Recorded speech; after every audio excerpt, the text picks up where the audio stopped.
Hi guys, welcome back to my channel. I hope you're all doing well. I'm back with another recipe, another dish, actually one of my favorites. I'm gonna make today shakshuka. I really hope guys that I've pronounced that correctly, and I apologize if I haven't. But yeah, can't wait to make this dish. It's really simple to make. Prep time is around 10 minutes. Cooking time is around 20 minutes, so you know it's easy for anyone and everyone to make. So the ingredients I'm working with today is one small red bell pepper, which I have kind of chopped up, not too finely and not too chunky. I've had this dish in restaurants where they've put the bell pepper in, but they've cut it so finely that by the time it's actually cooked, the bell pepper is actually dissolved into the dish, and I kind of prefer when I'm eating it to know that there is actually, you know, veggies or bell peppers in there. I've also roughly diced, some onion skin there, let's get rid of that.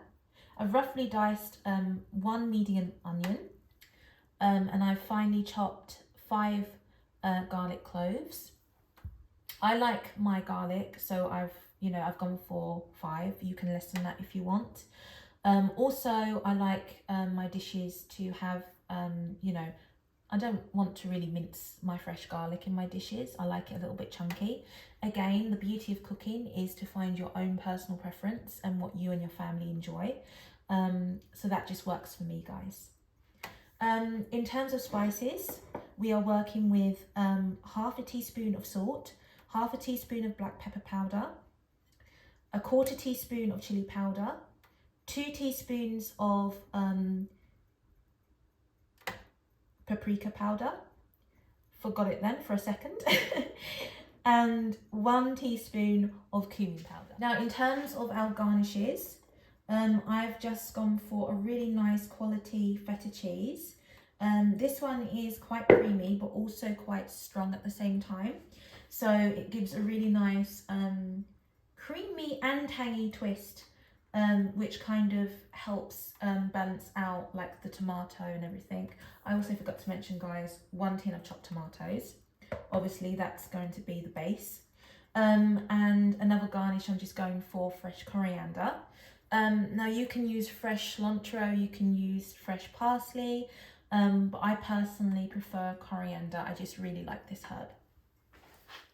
Also, I'm working with 5 medium-sized eggs. This just suits my family. You obviously work out how many eggs you need per person. So yeah, I'll be working with 5 today. So I've got around about 3 tablespoons of olive oil. And to that, we are going to add our bell pepper, our onion, and our garlic.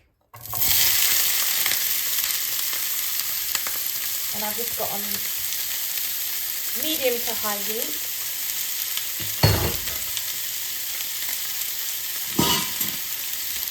And we're just going to mix that in quickly so that the garlic doesn't burn.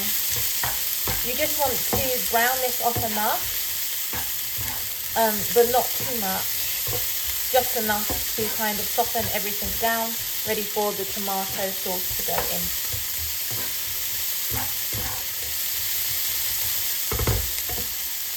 So these have softened nicely. The onion and the bell pepper is getting quite soft now.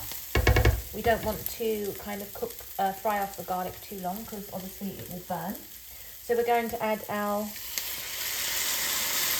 tin tomatoes and just put a little bit of water in the bottom of the tin just to get out any residue. And we're going to turn down the heat now to medium to low, and we're going to let that simmer nicely. So we're going to cover that now with a lid, and we're going to let that simmer for around 5 minutes, and then we're going to put our spices in. Okay, so let's put all of our spices in. Let's give this a good mix. Work all those spices throughout. Oh, the smell is just so comforting, actually. It's one of those comforting dishes that you want to eat in the winter. It's been raining and even snowing here in the UK. Can you believe it, in March? It's yeah, I really didn't expect to be getting some snow in March, but we have. And these kind of dishes I just really want to eat on a cold, rainy, miserable day. So we're gonna put the lid back on and we're gonna cook it down until everything is nice and soft, until the sauce has kind of thickened up a little bit. And then obviously the next stage would be adding our eggs. Okay, so our sauce is ready. We are going to try and make little holes where we're going to crack our eggs into. I'm the worst egg cracker ever, so I know that the egg is probably going to break. Oh, first one down, that's good.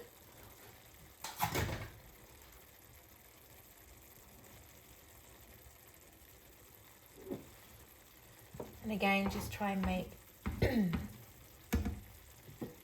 little hole if you can where the egg will be placed. It just helps it the egg to cook from, you know, the bottom as well as the top.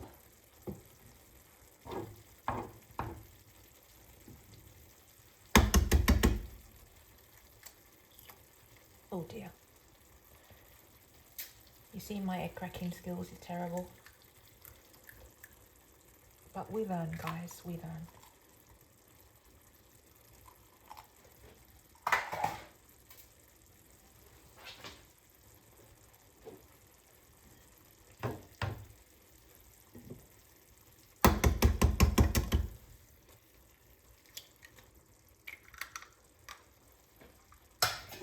And last one. I haven't managed to break one yet, so I might have just bopped myself. No broken eggs. Great. Okay, so let's put the lid on so the top of the eggs can cook. Now I like my yolk to be a little bit runny so that I can dip my bread into it. That's the fun of it for me. So I'm going to leave these eggs to cook for around about 6 minutes on low heat. So we're going to turn that down and we're going to let it cook. Okay, so let's lift the lid off. Eggs are cooked beautifully, just how I like them, runny in the middle. We're going to garnish this up now. So while the heat is completely off now, but while it's still quite hot, we're going to add the cheese because I want the feta cheese to melt into the eggs and the sauce. I've just I've crumbled up one whole block of feta cheese because I want it to be quite cheesy. Not sure if I'm going to use all of this, to be fair. Let's see. And I'm not putting it, trying not to put it directly on the eggs because I don't want the yolk to break. Just putting it in and around. Actually, I think I will use the whole block.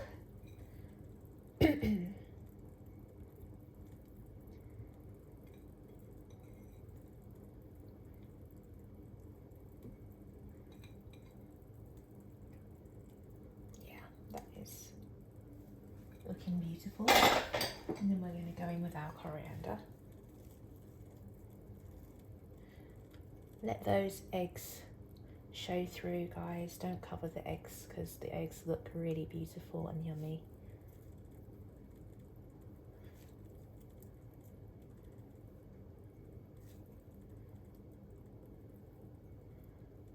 Oh wow, the smell is just amazing.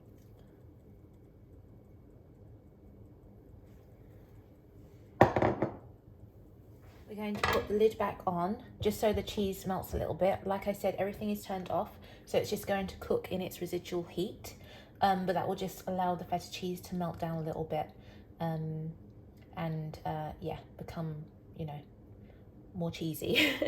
More cheesy and kind of less sitting on the top. Okay, let's plate up, guys. I cannot wait to dish this up. Wow, look at that egg.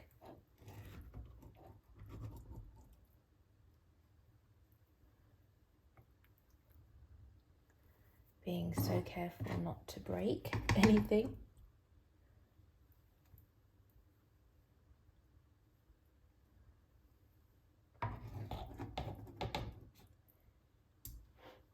We're going to get our bread, tear some off, give it a little dip into that yolk. Yolk isn't as runny as I would have liked it, unfortunately, guys. It overcooked slightly, but nevertheless, still yummy. And these things happen.